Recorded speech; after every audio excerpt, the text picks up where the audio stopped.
If you love the depth and glow of Murano glass, this tutorial is for you. Today I'm going to show you how to create an art bead inspired by Murano glass using translucent polymer clay and image transfer cutout elements that we are going to layer in such a way to end up with a rich, luminous finish. Hi, I'm Michaela from Learn Polymer Clay, and let's dive in. I'm working with translucent clay that I have already conditioned. Then I cut the clay into 2 round discs, and I cut these discs further into tiny pieces, and you'll understand very quickly why I did this. And so once I had all these small elements ready, I decided to use alcohol inks to color some of them. And for this project, you'll definitely want to wear gloves because it's going to be messy at some point. And of course, you'll want to protect your working surface as well. I covered my table with baking paper because, as I said, this project will get quite messy at some point. So I started by using a little bit of red chili pepper alcohol ink, and I've colored some of the translucent clay pieces. And when coloring polymer clay with alcohol ink, you'll just only need enough ink to tint the clay, but do not add too much because adding too much alcohol ink can make your polymer clay brittle. And then I decided to bring in a second color, and I've used some lemon yellow alcohol ink to tint some of the pieces, but because I had already some red alcohol ink on my gloves, the color turned into an orange tone, of course. And then for more interest, I decided to bring in some glitter, some blue glitter, and I applied it to some of the translucent pieces, and I mixed it into the clay. Inclusions work beautifully with polymer clay, but it's important not to add too much because you might run into problems later.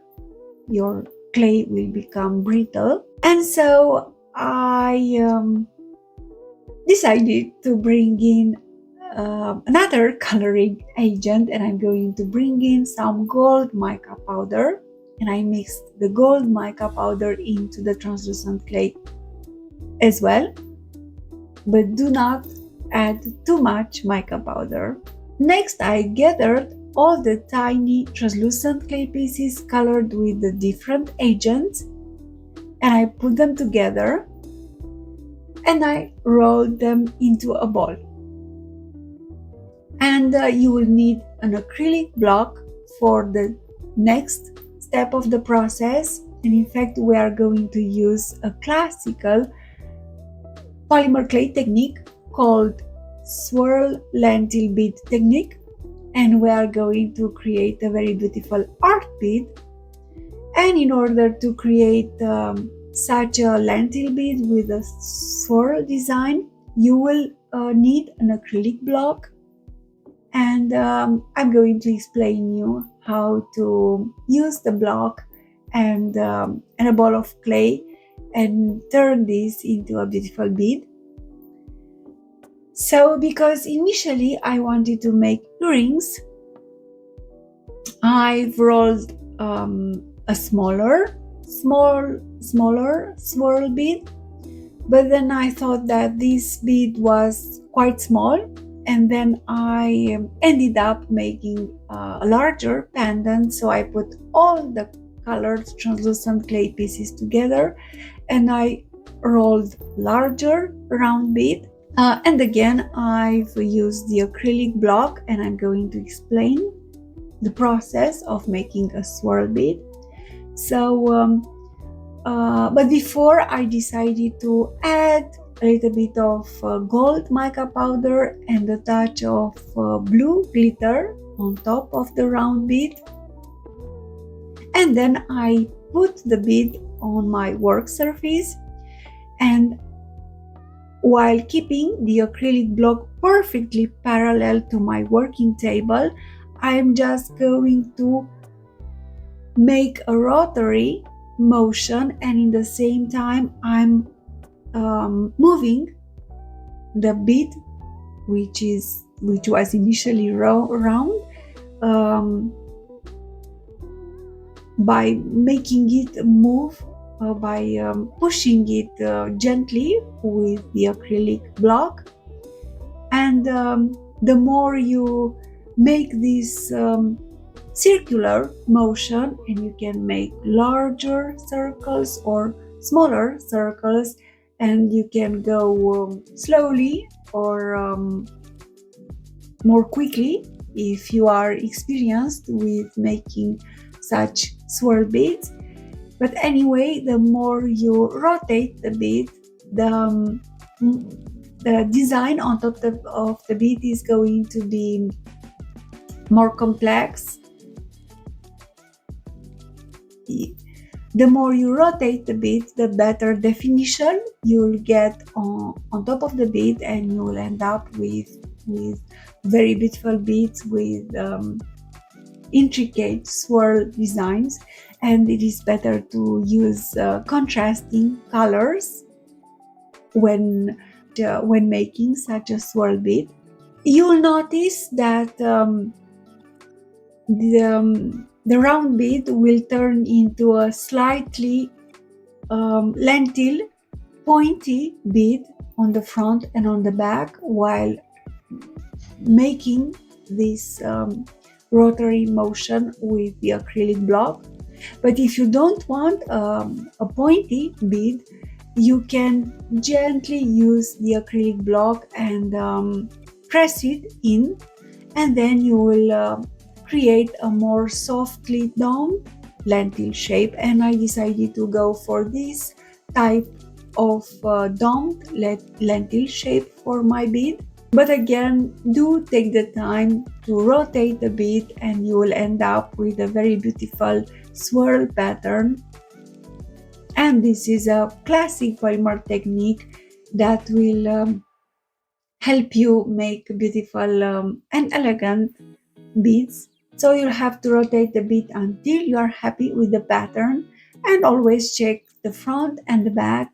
Normally the front is more beautiful than the back, but you can check both. And because I wasn't working with very contrasting colors, which I recommend you to do, I felt that the swirl bead lacked some definition.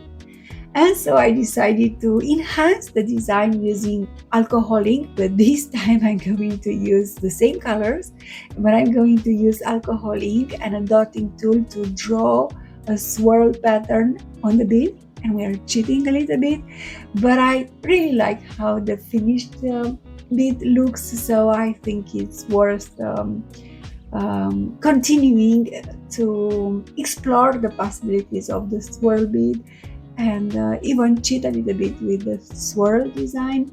And I think it's always a good idea to be flexible when working with polymer clay, and try different things until you get the result that you were looking for.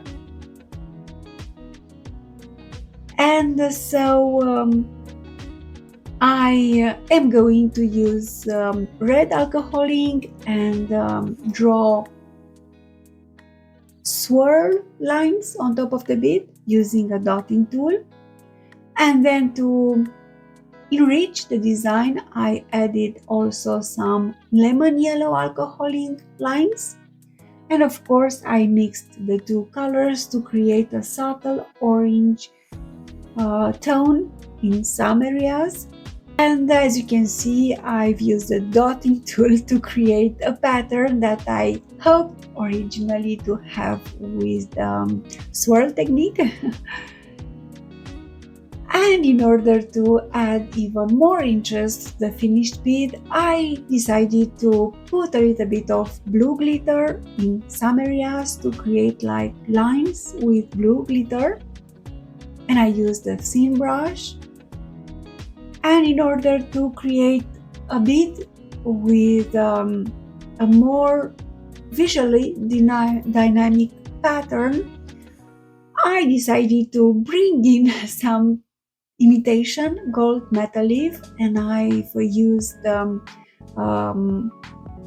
my dotting tool to pick up tiny pieces of imitation gold metal leaf that I placed on top of the bead in between the lines colored with alcohol inks.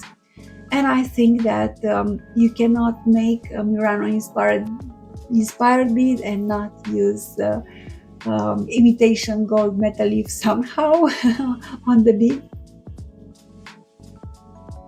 And in order to decorate the piece with imitation gold metal leaf, you'll just have to use the tip of your dotting tool to tear some small pieces of gold metal leaf and gently apply them in between the ink drawn lines.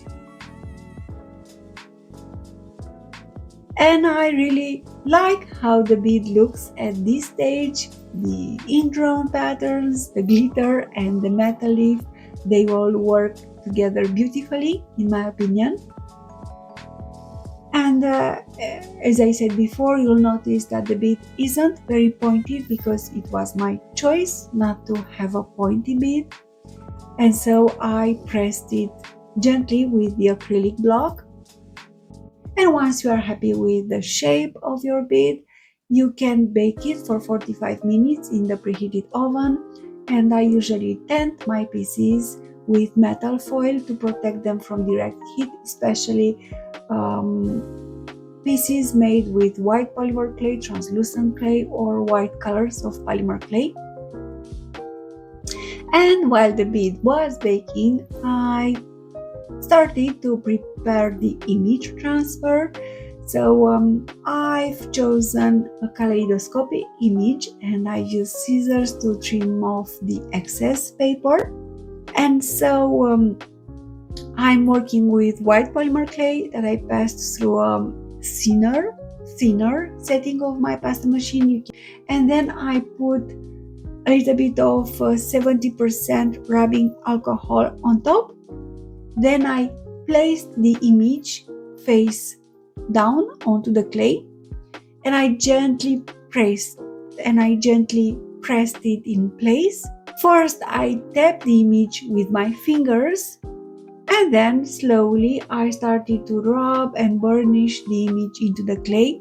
And this step is very important. You have to take your time and burnish the image for a few minutes in order to achieve a beautiful image transfer. And then after burnishing the image, I've just used some water to remove the paper fibers. Of course, I'm working gently. I'm removing the paper fibers, but I'm not pressing on the clay. I'm working on top of the clay. I don't want to smudge the image. And it's important to let the clay with the image transfer to the side for 2-3 minutes and check if you still have paper fibers on top, and you can use a little bit of water to remove them and continue removing the paper fibers until you have no more paper fibers on top of the clay. Then when I was happy with the image transfer, I decided to use 2 small round cutters to cut out the elements that I intend to use to decorate the bead.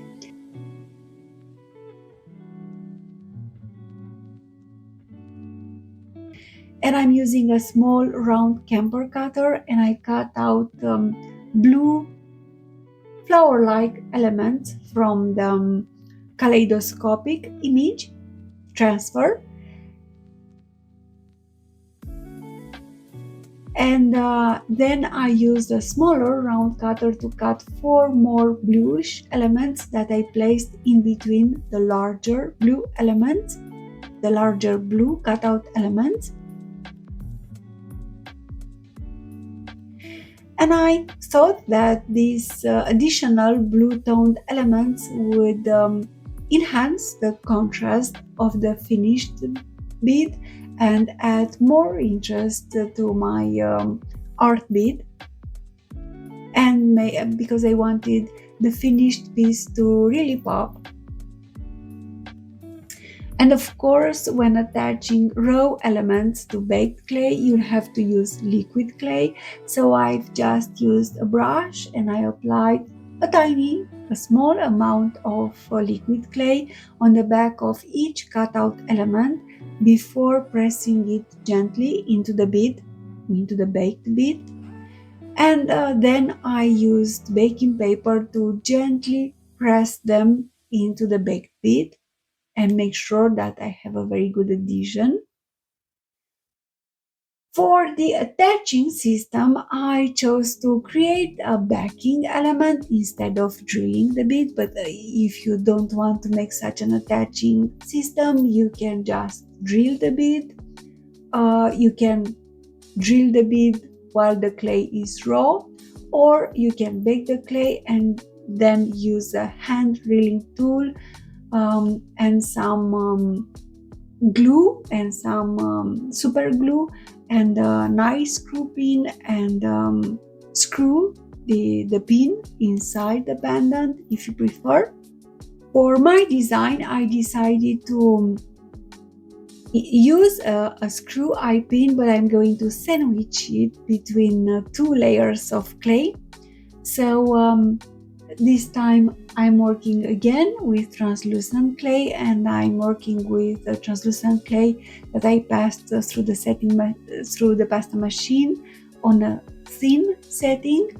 And then I've used the stamp with my initials and some bluish ink pad to impress a pattern with my initials. And then I used a round cutter to cut out a round piece.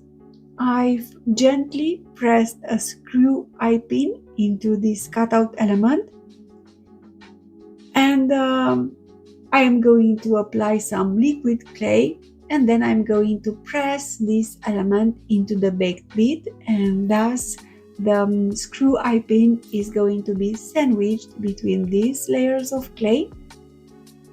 Then you have to bake the bead again, and this time I'm going to bake the bead on a metal cutter because we've also made a pattern on the back and I don't want to distort that pattern. So I prefer to bake my bead on a metallic cutter.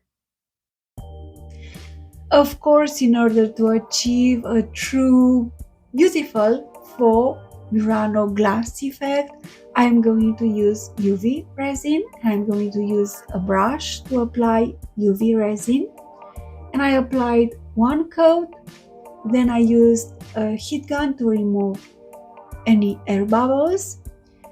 And then I used a UV lamp to cure the resin, and I've cured the resin for 5 minutes, but you'll have to check the recommendations of the manufacturer of the UV resin that you are using. And then, because I wanted to have extra depth for this design, I decided to add a second layer of UV resin, and I repeated the process.